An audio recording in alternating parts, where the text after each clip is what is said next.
1, 2, 3, come on!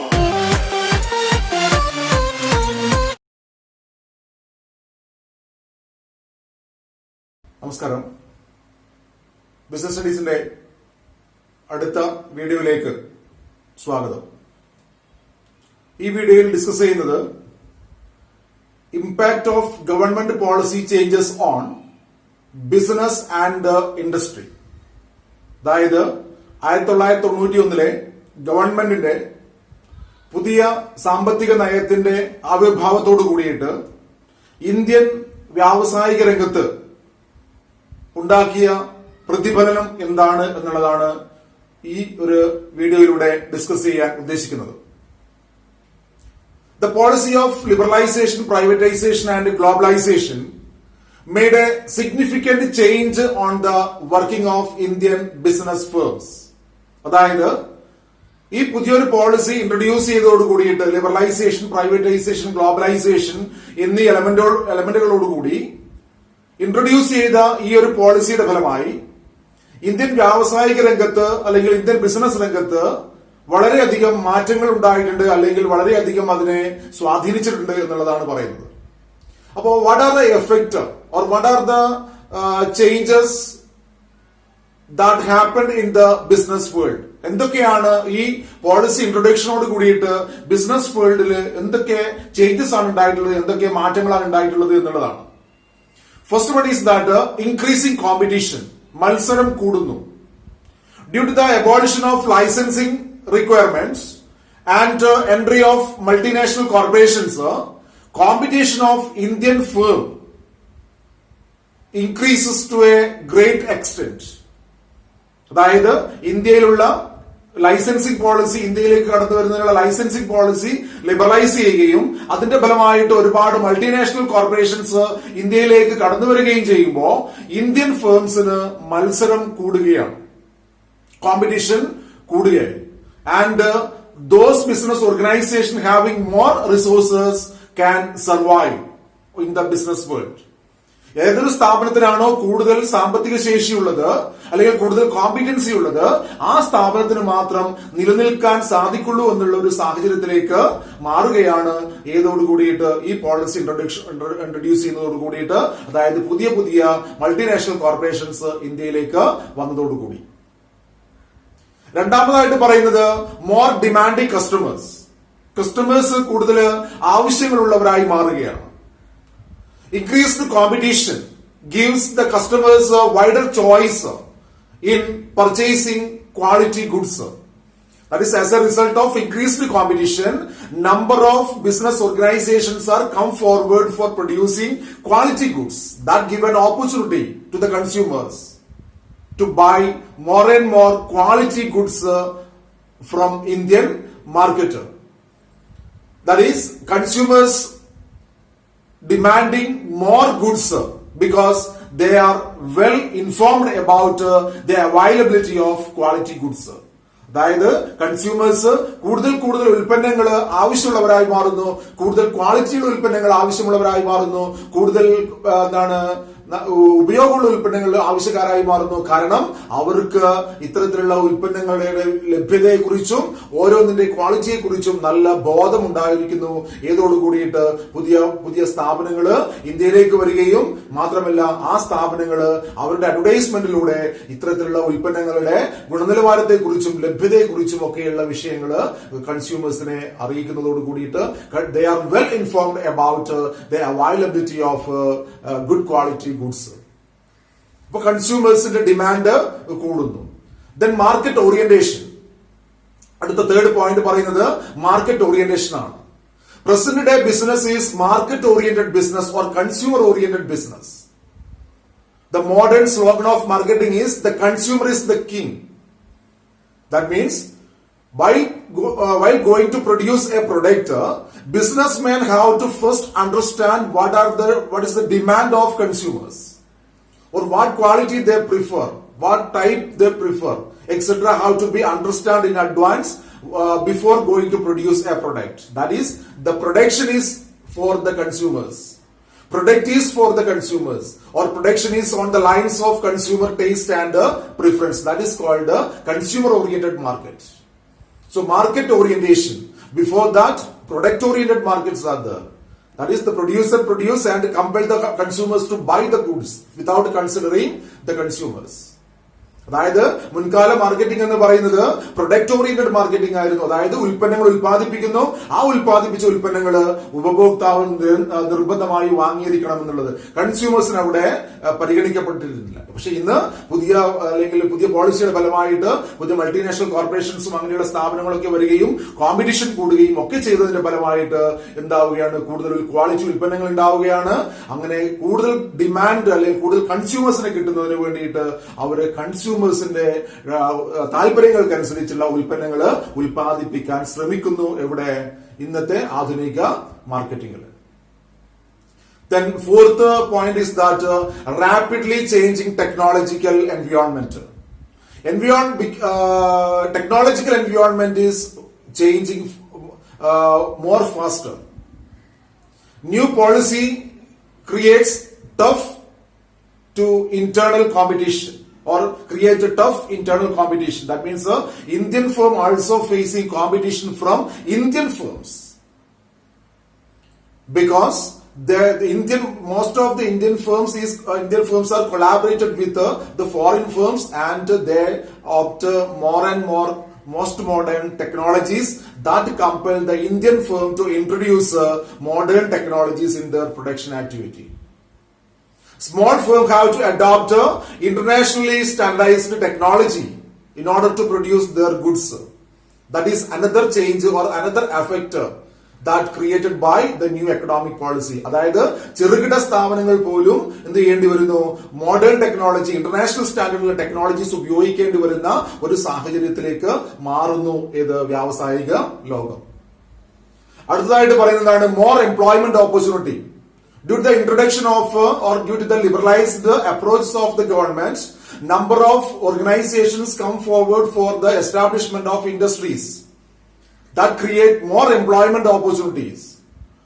Business process outsourcing, that means amalgamations, mergers, setting up of new units, etc., creates more employment opportunities to the unemployed mass. That is another effect of new economic policy. Then next effect of new economic policy is that more choice to consumers. That is, globalization leads to a boom in consumer product market. Globalization എന്തുണ്ടാക്കിയിരിക്കുന്നു? Consumer product മാർക്കറ്റിന് വളരെയധികം supportive ആയിട്ട് അല്ലെങ്കിൽ കൂടുതൽ കൺസ്യൂമേഴ്സിനുള്ള ഉൽപ്പന്നങ്ങൾ ലഭ്യമാകുന്ന ഒരു വിപണിയെ സൃഷ്ടിച്ചിരിക്കുന്നു പുതിയ സാമ്പത്തിക നയം. അതായത് ഇന്ത്യയിലേക്ക് അങ്ങനെയുള്ള ഒരുപാട് സ്ഥാപനങ്ങൾ കടന്നു വരുന്നു. That means the consumers enjoying more choice. They can select quality goods they prefer from any producer, from anywhere in the world. ഏത് ഉൽപാദകനിൽ നിന്നും ലോകത്തിന്റെ ഏത് ഭാഗത്തു നിന്നും അവർക്ക് ആവശ്യമായിട്ടുള്ള ഉൽപ്പന്നങ്ങൾ ആർക്ക് ശേഖരിക്കാൻ സാധിക്കുന്നു? കൺസ്യൂമേഴ്സിന് ശേഖരിക്കാൻ സാധിക്കുന്നു. ഏതിലൂടെ? പുതിയ സാമ്പത്തിക നയത്തിന്റെ ഇൻട്രൊഡക്ഷനോട് കൂടിയിട്ട്. അതായത് വേൾഡ് മാർക്കറ്റ് അല്ലെങ്കിൽ വേൾഡ് എന്നുള്ളത് ഒരു മാർക്കറ്റായിട്ട് മാറുകയാണ്. വിരൽത്തുമ്പലുള്ള ഒരു മാർക്കറ്റായിട്ട് മാറുകയാണ് വേൾഡ്. അപ്പൊ ലോകത്തിന്റെ ഏത് മൂലയിൽ നിന്നുള്ള ഉൽപ്പന്നങ്ങളും ആർക്ക് ലഭ്യമാകുന്നു?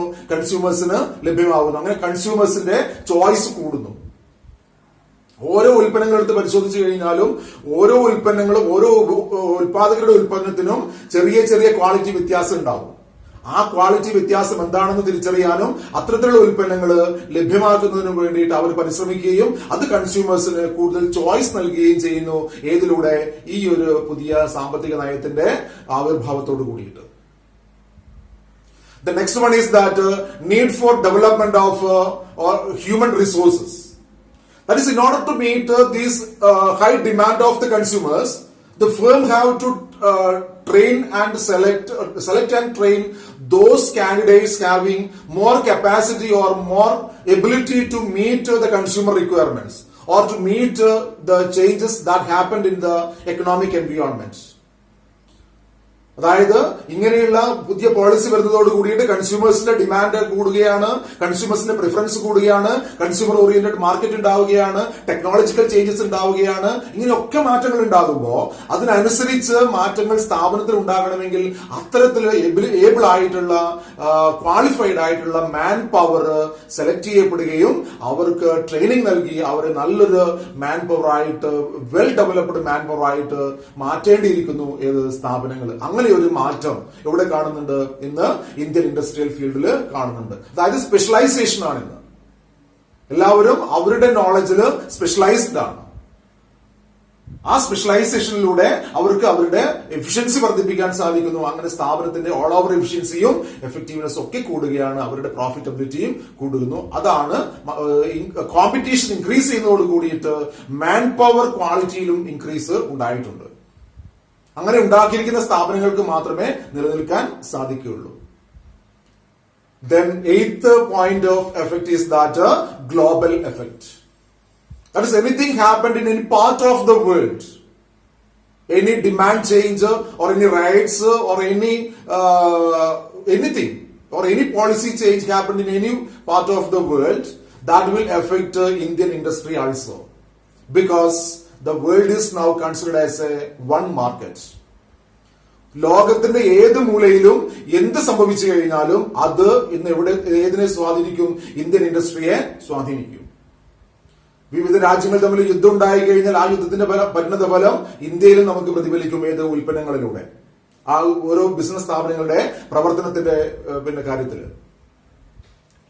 അങ്ങനെ എന്ത് മാറ്റങ്ങൾ ലോകത്തിന്റെ പോളിസി ഫോർമുലേഷനിലായാലും ഏത് കാര്യത്തിലായാലും എന്ത് മാറ്റം വേൾഡിൽ എവിടെ ഉണ്ടായി കഴിഞ്ഞാലും എന്ത് സംഭവിച്ചു കഴിഞ്ഞാലും അതിന്റെ ഒരു തരത്തിൽ അല്ലെങ്കിൽ മറ്റൊരു തരത്തിലുള്ള എഫക്ട് നമുക്ക് ഇന്ത്യൻ ബിസിനസ് ഫീൽഡിലും കാണാൻ സാധിക്കും എന്നുള്ളതാണ് ഈ ഗ്ലോബൽ എഫക്ട് എന്നുകൊണ്ട് ഉദ്ദേശിക്കുന്നത്. അപ്പൊ പുതിയ എക്കണോമിക് പോളിസി ഇൻട്രൊഡ്യൂസ് ചെയ്തതോട് കൂടിയിട്ട് അല്ലെങ്കിൽ ഗവൺമെന്റിന്റെ പോളിസി ചേഞ്ച് ഉണ്ടായതോട് കൂടിയിട്ട് ഇത്തരത്തിലുള്ള എഫക്റ്റുകളാണ് ആർക്കുണ്ടാകുന്നത്? ബിസിനസ് ഫീൽഡിൽ ഉണ്ടാകുന്നത്.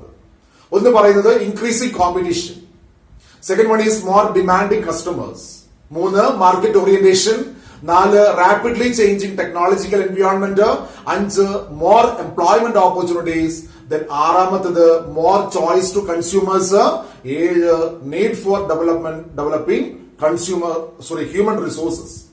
Then last one is that global effect. The next topic we are going to discuss demonetization. Demonetization. എന്താണ് demonetization?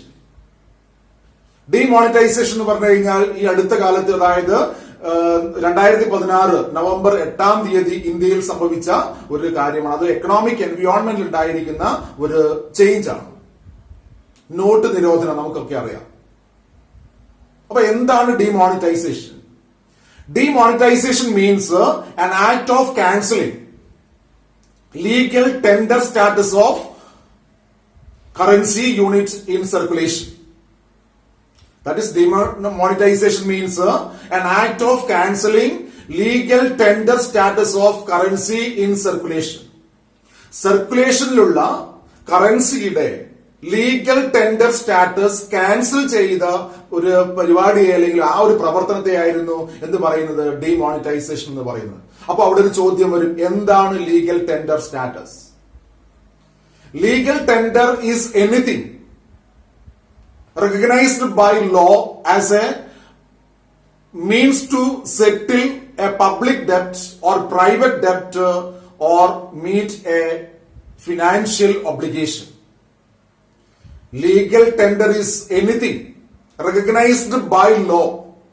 ലീഗൽ ടെൻഡർ എന്ന് പറയുന്നത് എന്തുമാവട്ടെ, നിയമം അനുസരിക്കുന്ന അല്ലെങ്കിൽ അനുശാസിക്കുന്ന, നിയമം അംഗീകരിക്കുന്ന എന്ത് പ്രവർത്തനവും ആവാം.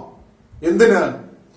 by law as a means to settle a public debt or private debt or to meet a financial obligation. സാമ്പത്തിക ബാധ്യത തീർക്കുന്നതിന് വേണ്ടിയിട്ടോ അല്ലെങ്കിൽ സ്വകാര്യമായ കടങ്ങൾ വീട്ടുന്നതിന് വേണ്ടിയിട്ടോ അല്ലെങ്കിൽ പൊതുകടം വീട്ടുന്നതിന് വേണ്ടിയിട്ടോ ചെയ്യുന്ന ഏതൊരു പ്രവർത്തനവും നിയമത്താൽ സാധൂകരിക്കപ്പെടുകയാണെങ്കിൽ അത്തരത്തിലുള്ള ഒരു പ്രവർത്തനത്തെയാണെന്ന് പറയുക നമ്മൾ ലീഗൽ ടെൻഡർ എന്ന് പറയുന്നത്. ഒരു കറൻസി എന്ന് പറയുന്നത് ലീഗൽ ടെൻഡർ ആണ്. കാരണം അതിന് നിയമസാധുതയുണ്ട്. ഞാൻ ഒരാൾക്ക് 1000 രൂപ കൊടുക്കാനുണ്ടെങ്കിൽ ഞാൻ 1000 രൂപയുടെ ഒരു കറൻസി കൊടുക്കുകയാണെങ്കിൽ, അല്ലെങ്കിൽ 500 രൂപയുടെ 2 കറൻസി ഞാൻ അയാൾക്ക് കൊടുക്കുകയാണെങ്കിൽ ആ കറൻസി അയാൾക്ക് കൊടുക്കുന്നത് നിയമപരമായി എന്താണ്, അംഗീകരിക്കപ്പെട്ടതാണ്.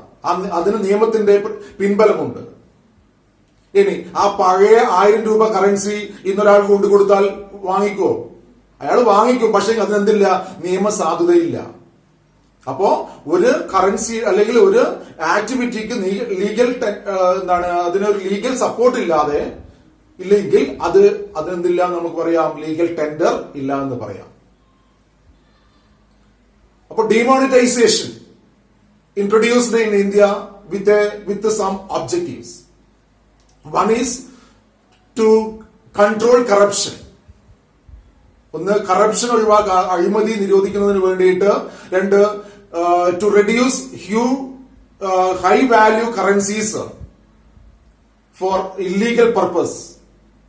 അതായത് ഇല്ലീഗൽ പർപ്പസിന് ഹൈ വാല്യൂ കറൻസീസ് ഉപയോഗിക്കുന്നുണ്ട്. അത്തരത്തിലുള്ള ഉപയോഗത്തെ നിയന്ത്രിക്കുന്നതിന് വേണ്ടിയിട്ടാണ് ഡിമോണിറ്റൈസേഷൻ കൊണ്ടുവന്നിട്ടുള്ളത്. മൂന്നാമതായിട്ട് പറയുന്നത് എന്താണ്, ടു റെഡ്യൂസ് ബ്ലാക്ക് മണി. അതായത് കള്ളപ്പണം എന്ന് പറയുന്ന അക്കൗണ്ടിൽ ഉൾപ്പെടാത്ത അല്ലെങ്കിൽ റിവീൽ ചെയ്യപ്പെടാത്ത പണത്തിന്റെ ഒഴുക്ക്, ശേഖരത്തെ നശിപ്പിക്കുന്നതിന് വേണ്ടിയിട്ട്, അതിന്റെ ബാഡ് എഫക്ട് എക്കണോമിയിൽ ഇല്ലാതിരിക്കുന്നതിന് വേണ്ടിയിട്ട് ആണ് നടത്തിയിരിക്കുന്നത്, ഈ ഡിമോണിറ്റൈസേഷൻ നടത്തിയിരിക്കുന്നത്. അപ്പൊ 3 കാര്യങ്ങളാണ്. ഒന്ന്, കറപ്ഷൻ ഒഴിവാക്കുന്നതിന് വേണ്ടിയിട്ട്. പിന്നെ ഹ്യൂജ് വാല്യൂ കറൻസീസ് ഇല്ലീഗൽ പർപ്പസിന് ഒഴിവാക്കുന്നതിന് വേണ്ടിയിട്ട്. മറ്റൊന്ന്, ബ്ലാക്ക് മണി റെഡ്യൂസ് ചെയ്യുന്നതിന് വേണ്ടിയിട്ട്. ഈ 3 കാര്യങ്ങളോട് കൂടിയിട്ടാണ്, ഒരു ലക്ഷ്യത്തോട് കൂടിയിട്ടാണ് 2016 November 8 government ഡിമോണിറ്റൈസ്ഡ് 2 large denominations of notes, that is 500 and 1000. This leads to 86% of the money in circulation in India. ഇന്ത്യയിൽ 86% സർക്കുലേഷനിൽ ഉണ്ടായിരുന്ന 500 രൂപ നോട്ടും അതുപോലെ 1000 രൂപ നോട്ടും ഈ ഒരു ഉദ്ദേശ ലക്ഷ്യത്തോടു കൂടിയിട്ടാണ് 2016 നവംബർ 8 കേന്ദ്ര ഗവൺമെന്റ് ഇതിന്റെ ആ കറൻസിയുടെ ലീഗൽ ടെൻഡർ സ്റ്റാറ്റസ് ക്യാൻസൽ ചെയ്യുന്നത്. അതോടുകൂടിയിട്ട് ആ കറൻസി നമുക്ക് കടം വീട്ടാൻ ഉപയോഗിക്കാൻ പറ്റില്ല, ഫിനാൻഷ്യൽ ഡെപ്റ്റ് ക്ലിയർ ചെയ്യാൻ പറ്റില്ല, അങ്ങനെയുള്ള ഒന്നിനും നമുക്ക് ആ കറൻസി ഉപയോഗിക്കാൻ സാധ്യമല്ലാതായിരിക്കുന്നു. Then what are the features of this demonetization? ഡിമോണിറ്റൈസേഷന്റെ ഫീച്ചേഴ്സ് എന്തൊക്കെയാണെന്നുള്ളതാണ്. എന്തൊക്കെ ആണ് അതിന്റെ സ്വഭാവം? First one is it is a tax administration measure. അതായത് നികുതി സമ്പ്രദായത്തിന്റെ, നികുതി നിയന്ത്രണവുമായി ബന്ധപ്പെട്ട അല്ലെ നികുതിയുടെ കാര്യവുമായി ബന്ധപ്പെട്ട ഒരു മെഷറാണത്, അല്ലെങ്കിൽ ഒരു ഉപാധിയായിട്ടാണ് ഏതിനെ കാണുന്നത്, ഈ ഡിമോണിറ്റൈസേഷനെ കാണുന്നത്. നികുതി അഡ്മിനിസ്ട്രേറ്റ് ചെയ്യുക അല്ലെങ്കിൽ നികുതി നിയന്ത്രണവുമായി ബന്ധപ്പെട്ട ഒരു പ്രക്രിയയായിട്ടാണ് ഇതിനെ കാണുന്നത്, ഡിമോണിറ്റൈസേഷനെ കാണുന്നത്. In it, cash holdings arising from declared income readily deposit to banking for new notes എന്നാണ് പറഞ്ഞത്. അതായത് ഒരാൾ ഡിക്ലെയർ ചെയ്തിരിക്കുന്ന ക്യാഷ് ഇൻകം, അയാളുടെ വരുമാനം readily deposit to bank in order to get new currency. പുതിയ കറൻസി ലഭിക്കുന്നതിന് വേണ്ടിയിട്ട് അയാളുടെ വരുമാനം, അയാളുടെ കയ്യിലുള്ള ക്യാഷ് എന്ത് ചെയ്യണം, അയാൾ ബാങ്കിൽ ഡെപ്പോസിറ്റ് ചെയ്യണം, എന്നിട്ട് പുതിയ കറൻസി വാങ്ങിക്കണം. അങ്ങനെ അയാൾ ഡിക്ലെയർ ചെയ്യപ്പെട്ട ഇൻകം ആണെങ്കിൽ അയാൾക്ക് അത് കൃത്യമായിട്ട് ബാങ്കിൽ ഡെപ്പോസിറ്റ് ചെയ്യാൻ പറ്റും, അയാൾക്ക് പുതിയ കറൻസി വാങ്ങിക്കാൻ സാധിക്കും. ഡിക്ലെയർ ചെയ്ത ഇൻകത്തിന് ടാക്സ് അടച്ചിട്ടുണ്ടാവും. പിന്നെയോ, but those with black money have to declare their wealth and pay tax. ഇതാണ്, ആരുടെ കയ്യിലാണോ ബ്ലാക്ക് മണി ഉള്ളത് അവരും എന്ത് ചെയ്യണം, അവരുടെ വെൽത്ത് ഡിക്ലെയർ ചെയ്യണം, അവരുടെ കയ്യിൽ ഇത്ര ക്യാഷ് ഡിക്ലെയർ ചെയ്യണം. കാരണം ബാങ്കിൽ കൊണ്ടുകൊടുത്താൽ മാത്രമേ പുതിയ കറൻസി കിട്ടുള്ളൂ. അപ്പൊ ബാങ്കിൽ കൊണ്ടുപോയി കൊടുക്കുമ്പോൾ, അവരുടെ കയ്യിലുള്ള ബ്ലാക്ക് മണി ബാങ്കിൽ കൊണ്ടുപോയി കൊടുക്കുമ്പോൾ അത് ഡിക്ലയർഡ് മണി ആയിട്ട് മാറും. അതിന് അവരെന്ത് ചെയ്യണം, ടാക്സ് കണ്ടുപിടിക്കണം. അപ്പൊ അങ്ങനെ ടാക്സ് പ്രൊസീജിയർ അല്ലെങ്കിൽ ടാക്സ് അഡ്മിനിസ്ട്രേഷൻ മെഷർ ആയിട്ട് ഏതിന് ഉപയോഗിച്ചിട്ടുണ്ട്, ഈ ഡിമോണിറ്റൈസേഷനെ ഉപയോഗിച്ചിട്ടുണ്ട്. The next one is that it is a method of tax evasion. Tax വെട്ടിപ്പ് തടയുന്നതിനുള്ള ഒരു മെത്തേഡായിട്ടും ഏതിനെ ഉപയോഗിക്കുന്നു? ഈ ഡിമോണിറ്റൈസേഷനെ ഉപയോഗിച്ചിട്ടുണ്ട്. That is the government declared tax evasion no longer tolerated or accepted. നികുതി വെട്ടിപ്പ് എന്നുള്ളത് കൂടുതൽ കാലം അംഗീകരിക്കാൻ സാധിക്കില്ല, അത് രാജ്യദ്രോഹ കുറ്റമാണ് എന്ന് ഗവൺമെന്റ് ഡിക്ലെയർ ചെയ്യുന്നു. അതുകൊണ്ട് തന്നെ ആരുടെ കയ്യിലാണോ ടാക്സ് നൽകപ്പെടാത്ത വരുമാനമുള്ളത് അല്ലെങ്കിൽ പണമുള്ളത് അവരത് വെളിപ്പെടുത്തി ആ കറൻസി അത് അവർ മാറ്റി പുതിയ കറൻസി ആക്കി എടുക്കണം എന്നുള്ളതാണ് ഗവൺമെന്റിന്റെ ഉദ്ദേശം ഉണ്ടായിരുന്നത്. ഏതോട് കൂടിയിട്ട്? ഈ ഡിമോണിറ്റൈസേഷനോട് കൂടിയിട്ട്. പിന്നെ പറയുന്നത് it is a method to channelize savings into the formal financial system. Formal financial സിസ്റ്റത്തിലേക്ക് ജനങ്ങളുടെ സേവിങ്സിനെ ചാനലൈസ് ചെയ്യുക. Channelizing the savings to formal financial system. എന്താ formal financial system? Formal financial system means the financial system formally organised by the government. ഔപചാരികമായി സൃഷ്ടിക്കപ്പെടുന്ന ഒരു സാമ്പത്തിക ഘടനയുണ്ട്, നമുക്ക് ഫിനാൻഷ്യൽ സിസ്റ്റം ഉണ്ട്. അതില് ബാങ്ക്സ്, ഫിനാൻഷ്യൽ ഇൻസ്റ്റിറ്റ്യൂഷൻസ്, ഇങ്ങനെയുള്ള അതുപോലെ ഫിനാൻഷ്യൽ സെക്യൂരിറ്റീസ് ഒക്കെ ഉൾപ്പെടുന്നതാണ് നമ്മുടെ financial system, formal financial system. അപ്പൊ നമ്മുടെ കയ്യിൽ കണക്കിൽപ്പെടാത്ത പൈസ ഉണ്ടെങ്കിൽ അത് ആരുടെ കയ്യിലാണോ കണക്കിൽപ്പെടാത്ത പൈസ ഉള്ളത് അത് ബാങ്കിൽ കൊണ്ടുപോയി നിക്ഷേപിക്കപ്പെടുകയാണെങ്കിൽ അത് ഫോർമൽ ഫിനാൻഷ്യൽ സിസ്റ്റത്തിന്റെ ഭാഗമായി. അല്ലെങ്കിൽ ആ പൈസ ഉപയോഗിച്ചുകൊണ്ട് അയാൾ ഷെയർ വാങ്ങിക്കുകയാണെങ്കിൽ അത് ഫോർമൽ ഫിനാൻഷ്യൽ സിസ്റ്റത്തിന്റെ ഭാഗമായി. കാരണം അതൊക്കെ കൗണ്ട് ചെയ്യപ്പെട്ടു കഴിഞ്ഞാൽ അതിനൊക്കെ ടാക്സ് അടക്കേണ്ടി വരും. അപ്പോ അങ്ങനെയുള്ള ബ്ലാക്ക് മണി അതിന്റെ ഫ്രണ്ടിലേക്ക് വരിക അല്ലെങ്കിൽ ഫോർമൽ ഫിനാൻഷ്യൽ സിസ്റ്റത്തിലേക്ക് കൊണ്ടുവരുന്നതിന് വേണ്ടിയിട്ടാണ് ഗവൺമെന്റ് ഇൻട്രൊഡ്യൂസ് ചെയ്തത്? ഈ ഡിമോണിറ്റൈസേഷൻ അല്ലെങ്കിൽ നോട്ട് നിരോധനം നടപ്പിലാക്കിയത് എന്ന് നമ്മൾ മനസ്സിലാക്കേണ്ടതുണ്ട്. The next one is that it is an effective method to create a less cash or cash light economy. Less cash or cash light economy. Now the government suggests the customers to deal with digital cash, cashless trading or paperless trading. That is the aim of this demonetization. അതായത് ഇതൊരു സിസ്റ്റമായിട്ട് ഉപയോഗിക്കുക, അതൊരു ടൂളായിട്ട് ഉപയോഗിക്കുകയാണ്. എന്തിനു വേണ്ടിയിട്ട്?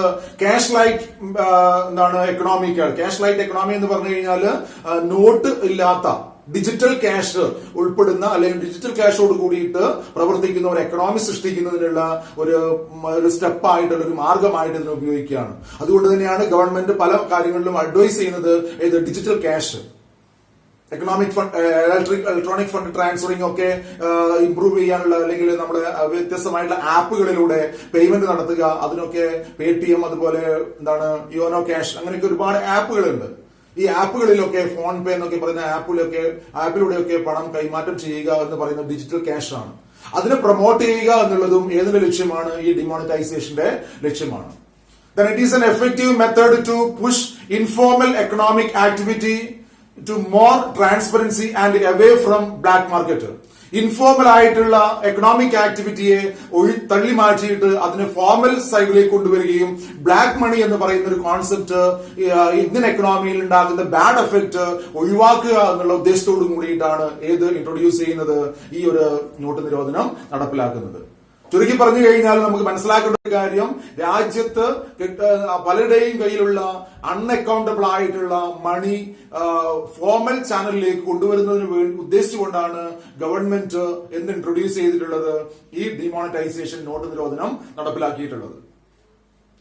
ഈ black money എന്ന് പറയുന്നത് മനസ്സിലാക്കുക, അൺഅക്കൗണ്ടബിൾ ആണ്, നോട്ട് ഡിക്ലെയർഡ് ആണ്. അത് അവർ വെളിപ്പെടുത്താത്ത പൈസയാണ്. പല മേഖലകളിലൂടെയും അവരുടെ കയ്യിൽ വന്നിട്ടുള്ള വെളിപ്പെടാത്ത പൈസയാണ് നമ്മൾ എന്ന് പറയുന്നത് ബ്ലാക്ക് മണി എന്ന് പറയുന്നത്. അതിനൊരിക്കലും ഇൻകം ടാക്സ് അതോറിറ്റിക്ക് ടാക്സ് കൊടുത്ത പൈസയല്ല. അത് ഇൻകം ടാക്സ് അതോറിറ്റിക്ക് ടാക്സ് കൊടുത്ത എമൗണ്ട് ആണെങ്കിൽ അത് ഡിക്ലെയർഡ് എമൗണ്ട് ആണ്. അത് ഫോർമൽ ചാനലിൽ ഉള്ള എമൗണ്ട് ആണ്. ഇൻഫോർമൽ ചാനലിലൂടെ, ഇൻഫോർമൽ ഫിനാൻഷ്യൽ ആക്ടിവിറ്റീസിലൂടെ ലഭിച്ച പണത്തെയാണെന്ന് പറയുക ഈ ബ്ലാക്ക് മണി എന്ന് പറയുന്നത്. അത് കറപ്ഷനിലൂടെ ആയാലും ഇല്ലീഗൽ ആക്ടിവിറ്റീസിലൂടെ ആയാലും ഒക്കെ ലഭിക്കുന്ന പൈസ അത് ഡിക്ലെയർഡ് എമൗണ്ട് ആയിരിക്കില്ല. അങ്ങനെയുള്ള ഡിക്ലെയർഡ് അല്ലാത്ത എമൗണ്ടുകളെ നിയന്ത്രിക്കുക എന്നുള്ളതാണ് പ്രധാനപ്പെട്ട ലക്ഷ്യം ഈ ഡിമോണിറ്റൈസേഷൻ നോട്ട് നിരോധനത്തിന്റെ ലക്ഷ്യമായിട്ട് പറയുന്നത്. Okay, thank you.